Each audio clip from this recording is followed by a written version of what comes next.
Bonjour à tous, aujourd'hui je vous fais une vidéo de niveau seconde sur tout ce qui va être force, principe d'inertie et interaction gravitationnelle et donc le poids qui va avec.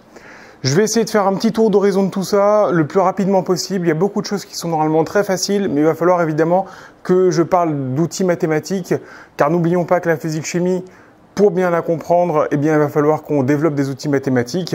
Enfin, en tout cas, les outils mathématiques vont nous permettre de mieux la comprendre. Et forcément, si vous ne comprenez pas ces outils-là, la physique paraîtra beaucoup plus difficile alors que ce n'est pas spécialement le cas. Vous allez le voir d'ailleurs ici. Alors avant tout, je vais faire un petit point sur la notion de vecteur. Que ce soit le vecteur position, le vecteur vitesse, ou qu'on a déjà fait dans les vidéos, ou les vecteurs force, vous allez voir, le combat c'est le même. Hein. Dans l'idée, l'outil mathématique est toujours le même. Je vais donc dans un premier temps représenter une situation assez classique, et assez facile à dessiner surtout. J'ai un objet, donc ici rectangulaire ou limite carré. Cet objet, il est supporté par une table. Voilà. Et je cherche à savoir un petit peu quelles sont les forces que subit cet objet. Alors pourquoi je m'intéresse aux forces que va subir cet objet? Pour une raison déjà principale, c'est qu'il ne peut y avoir un mouvement que si, à un moment donné, soit j'avais une vitesse initiale, soit j'ai des forces. Je m'explique. Vous prenez par exemple ce stylo qui est là. Admettons que je sois suffisamment fort pour le lancer à une vitesse tellement grande qu'il se satelliserait, qu'il du coup quitterait même l'orbite de la Terre.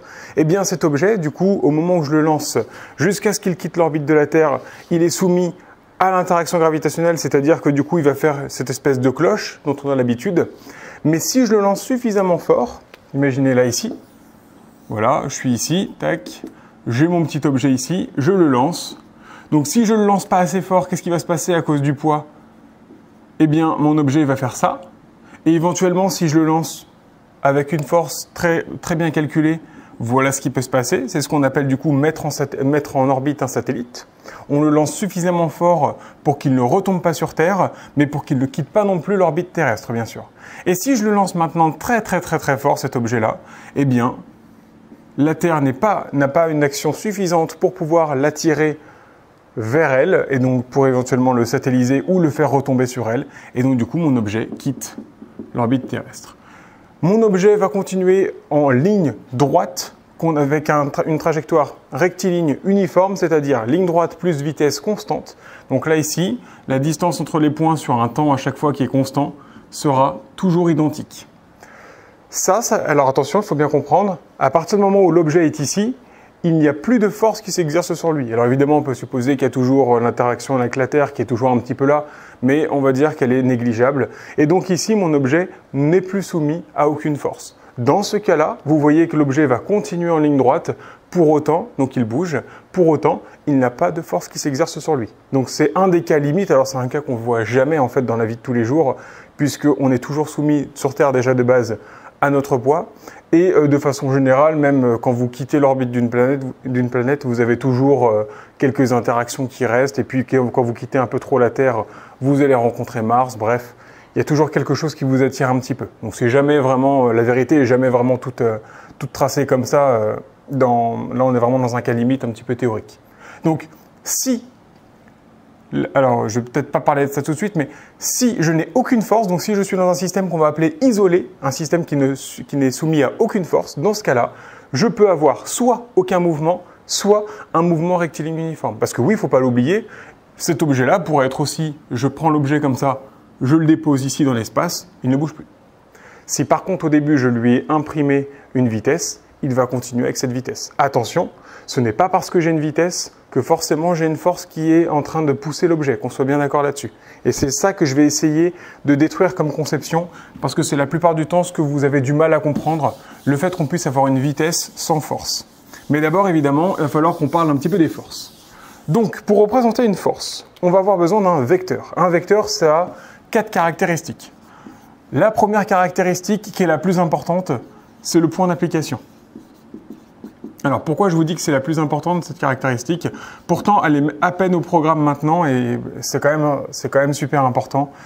Le point d'application, c'est savoir où est-ce que va s'appliquer ma force. Je m'explique ici, j'ai mon stylo, je suis en train, je vais essayer de faire ça bien comme il faut par rapport à la vidéo.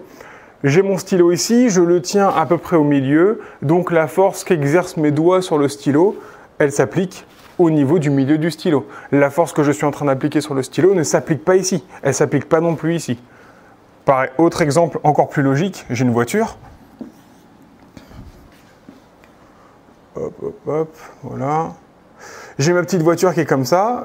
Comme je le vois, à quel endroit ma voiture appuie sur la terre? Eh bien, elle appuie sur la terre ici et elle appuie sur la terre ici. À l'inverse, la terre, en conséquence, la repousse au niveau des points de contact. C'est pas ici qu'il y a du coup le repoussement, bien sûr, c'est au niveau des points de contact. Donc, pourquoi le point d'application est si important que ça? Parce que si on ne le met pas, on ne sait pas où est-ce que s'exerce la force. Et si je ne sais pas où est-ce que s'exerce la force, ben, qu'est-ce que je peux renforcer dans ma voiture? Est-ce qu'il faut que je renforce la carcasse ou est-ce qu'il faut que je renforce les roues? A priori, il vaut mieux renforcer les roues si le but, c'est pas qu'elles s'écrasent sur le sol. Donc, et la carcasse, évidemment, sera utile pour la protection en cas d'accident. Mais dans l'idée, la partie de la voiture qui est le plus souvent en contact avec le sol, donc la partie de la voiture qui est le plus soumise, qui est la plus soumise aux actions extérieures, donc du coup les forces, entre autres le poids et la réaction du sol, ce sont les roues. Donc ce sont les roues qu'il va falloir travailler en solidité, en élasticité, etc. pour qu'elles tiennent dans le temps. Donc point d'application. Par exemple ici, alors on va représenter ce qu'on appelle le poids, donc, qui est l'interaction de la Terre. Vous imaginez bien, le problème du poids, c'est que c'est quelque chose qui s'exerce partout. Mon bras là par exemple, eh bien la Terre l'attire par la main, l'attire par le poignet, par l'avant-bras, par le bras en lui-même. Bref, au final, je pourrais m'amuser à faire ça, quoi. J'ai mon objet qui est ici, je peux le décomposer en plein de petits carrés comme ça. Et chaque petit carré, en fait, est un petit peu attiré par la Terre. Je pourrais faire ça. Vous imaginez un petit peu le bazar que ce serait après derrière. Et éventuellement, après, on pourrait même aller plus loin. Je redivise ces carrés en d'autres petits carrés qui eux-mêmes sont un petit peu moins soumis à l'interaction avec la Terre. Bon, bref, ça devient un petit peu compliqué. Donc, ce qu'on se dit, c'est que quand on a un objet qui est homogène, alors qu'est-ce qu'un objet homogène? C'est un objet qui va être partout pareil. Il n'y a pas plus de matière d'un côté que de ce côté-là. Je ne suis pas en train de vous parler d'un objet séparé en deux. Ici, j'aurai de l'air, ici, j'aurai de l'eau. Et donc, effectivement, du coup, cette partie-là serait plus attirée par la Terre que cette partie-là. Bon, on parle d'un objet qui, du coup, est partout pareil. Ce qui est très souvent le cas, soit dit en passant. Dans ces cas-là, le point d'application du poids, on va partir du principe que comme mon objet est homogène, c'est au centre de gravité de l'objet, et de façon générale, ce sera le centre de l'objet. Donc, voici le point d'application du poids, la force d'interaction gravitationnelle entre la Terre et mon objet qui est ici. Le point d'application, donc ça c'est fait. Maintenant, une fois qu'on a le point d'application, il va falloir déterminer une direction. Alors, la direction de la force va avec ce qu'on va appeler le sens, parce que c'est assez rare qu'on ait l'un sans l'autre quand même. Alors, attention à ne pas confondre les deux. Le sens, son nom parle de lui-même, c'est haut, bas, gauche, droite. Et la direction, par contre, ça va être oblique, verticale ou horizontale. Ici, il faut savoir que le poids est toujours représenté de la même façon sur un schéma. Il est représenté vers le bas et en ligne droite. Donc, comme ceci. Ça, c'est la direction verticale et ça, c'est le sens. Le sens est donné par la flèche. La direction est donnée par la droite en elle-même. Donc, la direction verticale et sens vers le bas. Et ensuite, il va falloir lui donner une norme. Et la norme, ça, c'est l'une des choses les plus importantes puisque c'est grâce à ça qu'après on pourra faire éventuellement des raisonnements mathématiques ou des raisonnements géométriques comme on pourrait le faire ici. Alors, dans un premier temps, je vais lui donner un petit nom déjà, c'est le poids. Comme je le représente par un vecteur qui est du coup une droite fléchée, je représente par-dessus la lettre une droite fléchée aussi ici. Donc la norme, ça va être la longueur de mon vecteur. Alors la longueur de mon vecteur, évidemment, je ne choisis pas n'importe quoi. Ça va dépendre de l'échelle. Je vous rappelle, ou je vous le dis au cas où vous ne le saviez pas encore, une force se mesure en newton. Donc quand vous calculez, je vais reparler de la formule après, si vous avez par exemple un poids qui est égal à 12 newtons, vous remarquerez, j'ai enlevé ici la flèche. Pourquoi? Parce que je suis en train de parler de sa norme, je suis en train de parler de sa valeur. Et la valeur d'une grandeur, une grandeur, a priori, vous ne l'avez jamais vue avec une flèche. Quand on parle de la grandeur avec une flèche dessus, je ne parle que du vecteur. Je ne peux donc pas dire P égale 12 newtons ici. Surtout pas. D'accord? Un vecteur n'est pas une valeur. Vous ne pouvez pas affecter une valeur à un vecteur. Attention à ça. Donc ça, vous n'aurez jamais. Par contre, un vecteur pourrait être égal à un autre vecteur, bien sûr. Mais ici, quand j'enlève la flèche ici, c'est pour dire que je suis en train de parler que de la valeur de ce vecteur. Bon. Donc là, il fait 12 newtons. Et je me dis, bon, bah, comment je représente un truc comme ça sur un dessin? Ça ne va pas être très compliqué. Ici, on va vous donner une échelle. La plupart du temps, elle sera donnée. Au pire, on vous demandera de la trouver de façon logique. Et voilà ce qu'on peut vous dire. 1 cm pour, par exemple, 3 newtons. Bon, ok. Mon poids, il fait 12 newtons. Donc, du coup, c'est 4 fois plus que ça. Donc, ce sera 4 cm.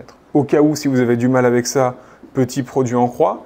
Moi, j'ai 12 newtons. On n'oublie pas, ça c'est important. Ça sera d'autant plus facile à faire pour vous que vous aurez compris ces notions d'unité.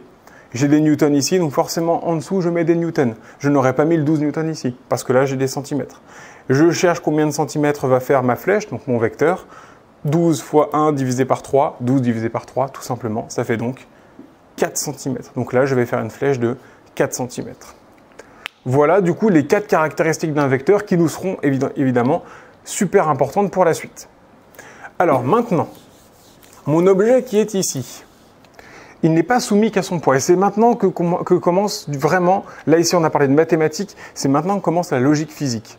Si mon objet n'était soumis qu'à son poids, bah, qu'est-ce qui devrait se passer? Bah, la flèche, elle l'indique par elle-même, hein, l'objet devrait tomber. Pour autant, quand vous mettez un objet sur une table, là je mets ce stylo sur le rebord de mon tableau, il ne tombe pas.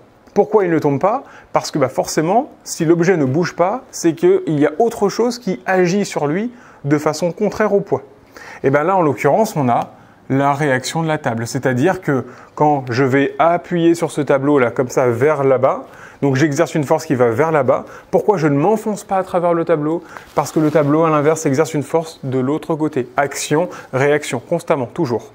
Ici, pareil. Alors, sauf dans une chute libre, bien sûr. Là, si l'objet, vous enlevez la table, qu'est-ce qui se passe? Il tombe. Si je prends ce stylo, que je lâche, il tombe. Pourquoi il tombe? Parce qu'il n'est soumis qu'à son poids. Alors ici, même principe. Donc j'ai la réaction de la table. Par contre, la réaction de la table, elle s'exerce où? Au niveau du point de contact avec la table. Alors, elle s'exerce là, puis là, puis là, puis là, puis là, etc. Comme tout à l'heure, je ne vais pas représenter 50 000 forces. On va représenter la moyenne, c'est-à-dire que bah, j'en ai autant ici que ici. Donc en somme, je peux représenter la force au centre. Vous avez vu que je ne la représente pas au centre de l'objet. Ce n'est pas le centre de l'objet qui est soumis à la force du coup de réaction. C'est cette ligne qui est ici. C'est le point de contact avec l'objet. Donc le point de contact, il est ici et je représente ce qu'on va appeler la réaction. Alors ce sont des notations qui sont assez communes. Le poids, grand P, et R pour la réaction qui sera toujours une force qui s'oppose au poids. On l'appelle tout le temps comme ça. Maintenant, question. À votre avis, entre le poids et la réaction, est-ce que les deux flèches, je les fais? Alors, on voit bien que celle-ci est opposée au poids. Question, est-ce que je peux dire que la réaction est identique au poids? Alors, en vecteur, non, je ne peux pas. D'ailleurs, ça se voit. Ok, elles ont la même direction, elles sont verticales toutes les deux. Ok, elles n'ont pas le même point d'application, mais ça, c'est pas très grave. Par contre, elles n'ont pas le même sens. Ça, c'est un problème. Ça veut dire quoi? Ça veut dire qu'au mieux, voilà ce que je peux avoir. J'ai la réaction de la table qui va être égale à l'opposé du poids, moins le poids. Effectivement, hein, j'en ai une qui va là, l'autre qui va là. On se doute bien que dans l'idée, les deux sont opposés. J'ai mis un vecteur, donc ici j'ai mis un vecteur. J'ai le droit de mettre des égalités de vecteurs. Donc ça veut dire qu'a priori, là, si l'objet ne bouge pas, et c'est là où je voulais revenir, si l'objet ne bouge pas, ça veut dire que toutes les forces qui s'exercent sur lui, on écrira ça comme ça.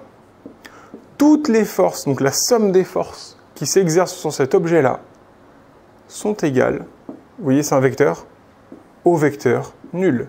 C'est-à-dire que l'ensemble des forces se compense. Ici, c'est exactement ce que j'ai. Si là, j'ai fait une flèche de 4 cm pour le poids, je me doute bien que la flèche du R le vecteur va faire 4 cm aussi, pour sa norme. Donc, j'ai l'ensemble des forces qui est égal à 0. Et qu'est-ce qui se passe quand j'ai l'ensemble des forces qui est égal à 0? Je n'ai pas de mouvement. Ou alors, je peux avoir justement un mouvement rectiligne uniforme, comme tout à l'heure. Je m'explique. Imaginez un train. Bon, pas de très doué en dessin là. Comment faire un train? Bon bref, hop, on va faire ça comme ça. Super train. Mon petit train qui est ici. Donc, le poids du train, qui normalement fait qu'il est censé aller vers le bas, mais il ne s'enfonce pas grâce à la réaction des rails que je devrais faire ici, vers le haut, et ici, vers le haut. Pour simplifier, vous imaginez bien, en plus il y a beaucoup de roues sur un train. Pour éviter de faire tout ça, encore une fois, comme tout à l'heure, pour éviter de faire toutes les petites flèches vers le haut, je vais faire une simple flèche, du coup que je vais représenter alors, au milieu de tout ça, donc ici. C'est un contact virtuel, hein, vous imaginez bien, il n'y a rien ici, hein, d'accord, c'est de l'air. Donc on suppose une force, je suis en train de dessiner une force qui est la somme de forces réelles, donc sur un point qui lui n'est pas réel. Et je dessine une force, comme ça, vers le haut. Le poids est exactement compensé par la réaction. Comment je le sais? Le train ne s'enfonce pas dans le sol, le train ne se met pas à voler, donc les deux forces qui sont ici sont identiques et sont opposées et du coup égales en même temps en norme, ce qui veut dire que j'ai la somme des forces qui est égale à 0. Supposons que mon train, à un moment donné, vous voyez, donc il avait une certaine force de traction, une force qui lui permettait d'aller comme ça vers l'avant, et cette force-là, à un moment donné, je l'arrête. Donc j'arrête la traction et je le laisse en roue libre. Qu'est-ce que fait mon train? Il continue avec une certaine vitesse, comme ceci. Et il continue à une certaine vitesse qui va être, du coup, s'il n'y a pas de frottement avec le sol, constante. C'est-à-dire qu'il continuera à l'infini, comme ceci. Pourquoi? Parce que l'ensemble des forces auxquelles est soumis le train est du coup égal à 0. La force du poids est compensée par la force de réaction. Je n'ai plus de force ni à droite ni à gauche. Et dans ce cas-là, mon objet va à une vitesse, avec un vecteur V, une vitesse qui va être constante. Moralité. On représente des forces avec des vecteurs qui doivent avoir ces 4 caractéristiques. Quand l'ensemble des forces qui s'exercent sur un système est égal à 0, c'est-à-dire quand les forces se compensent, je n'ai soit pas de mouvement, soit un mouvement rectiligne uniforme. Si je n'ai, attention, si l'ensemble des forces n'est pas égal à 0, dans ce cas-là, j'ai obligatoirement un mouvement, et ce mouvement va se faire dans la direction des forces, dans le sens des forces, et évidemment dans la direction des forces. Je m'explique, et là le cas le plus simple évidemment, ça va être de s'intéresser à une chute libre. J'ai que le poids va pousser l'objet à aller vers le bas. Parce que là, si vous faites la somme des forces extérieures au système, donc on définit le système boîte, si je fais la somme des forces extérieures à ce système-là, je m'aperçois que j'ai le poids. Ce n'est donc pas 0, comme ce n'est pas 0, j'ai un mouvement. Et ce mouvement, il va se faire comme ceci. Imaginez maintenant, l'objet qui est là, ok, je le fais tomber, mais en même temps, je lui mets une petite pichenette comme ça pour qu'en même temps, il aille vers la droite. Donc, je lui ai impliqué une petite force comme ceci. Force, par contre, attention, qui n'est pas exercée constamment. Donc, je vais faire peut-être autrement. On ne va pas faire ça comme ça. Le problème avec ce que je viens de vous dire là, c'est que quand je mets donc une petite pichenette comme ça à mon objet, ok, certes, quand je vais taper l'objet, je vais exercer une force. Par contre, une fois que j'ai fini de le taper, je n'ai plus de force exercée. Contrairement au poids, le poids, lui, va faire quoi? Il va s'exercer constamment sur l'objet dans sa chute. Donc l'accélération sera constante. Donc du coup, la vitesse augmente de façon proportionnelle. Donc imaginons plutôt que cette histoire de pichenette là, donc Bon, va falloir vraiment avoir une bonne imagination là. On lui met un réacteur à ce petit stylo qui est ici. Je le fais tomber, donc il tombe et en même temps il a un réacteur qui le pousse comme ceci. Donc j'ai une force de poussée, la force de poussée va s'exercer ici, hein, parce que les réacteurs ils sont au bout du stylo. On va l'appeler F, hein, tout simplement. Dans quelle direction va se faire le mouvement? Eh ben, il va se faire et vers la droite et vers le bas, ce qui veut dire du coup globalement comme ceci. Voilà. Alors il va forcément tomber à un moment donné, il va forcément atteindre le sol, puisque j'ai aucune force qui l'empêche d'aller vers le bas, donc il va forcément tomber à un moment donné. Mais une fois qu'il sera tombé, tant que j'ai pas de frottement, eh ben, il continuera comme ceci sur la route. Voilà dans l'idée de tout ça. Je vais juste finir cette vidéo par des notations importantes de réciprocité. Donc, on va prendre un objet 1 comme ça, et on va imaginer, bon, je vais faire avec mes talents de dessinateur, hop.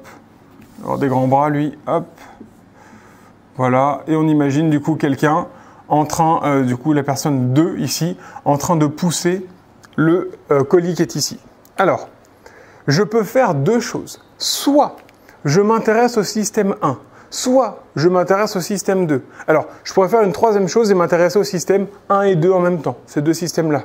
Alors, qu'on soit bien d'accord, quand je définis un système, Donc, par exemple, ces deux systèmes-là ensemble. Je définis une espèce de bulle autour de ce système-là. Et je vais m'intéresser aux forces extérieures à ce système. C'est-à-dire les forces qui s'exercent sur tout le système en même temps.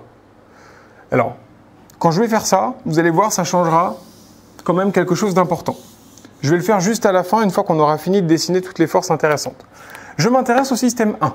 Bon, le système 1, comme d'habitude, on est sur Terre, n'oubliez jamais cette force-là, il y a le poids. Ok. Alors, maintenant qu'il y a le poids, il y a aussi le petit bonhomme, là, numéro 2, qui est en train de pousser le colis ici et ici.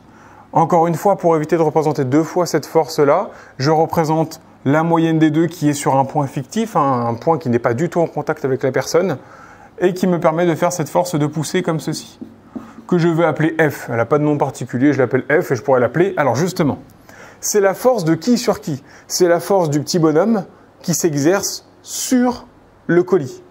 Comment on représente ça? Eh bien, on écrit ça comme ça. C'est la force de 2 sur 1.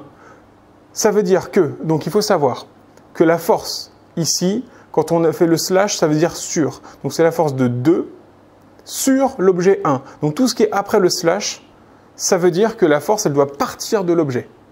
Vous allez voir ici, comme ici, par exemple. Donc c'est la force de 2 sur 1. Je vais faire les exemples peut-être juste après avec les planètes, ce sera encore plus parlant. Il faut savoir du coup que cette force-là, si je n'étais pas bien ancré au sol, imaginez-vous dans l'eau par exemple, vous ne pouvez pas faire, si vous ne tenez pas par terre en train de marcher sur le sol, vous ne pouvez pas pousser un objet. Alors le seul moyen de le pousser, ça va être de nager. Donc en fait, vous poussez l'eau vous-même. Donc dans l'idée, ou dans l'air, imaginez que vous êtes dans l'air, vous faites un saut en parachute, vous avez cette boîte qui est là, et dans votre saut en parachute, donc vous êtes comme ça en train de tomber, vous avez l'objet qui est ici, vous voulez essayer de pousser le bouchon qui est là-bas, tout en étant en train de tomber. Vous ne pouvez pas. Vous ne pourrez pas le pousser. Pourquoi? Parce que vous allez subir exactement cette force-là également. Quelle force cette fois-ci? Attention, je m'intéresse au système 2. Donc là, le système 2, lui aussi, est soumis à son poids, bien sûr, qui n'est bien sûr pas le même. On va l'appeler P2 et lui P1. Et ça, c'est la force de quoi sur quoi qu'il subit?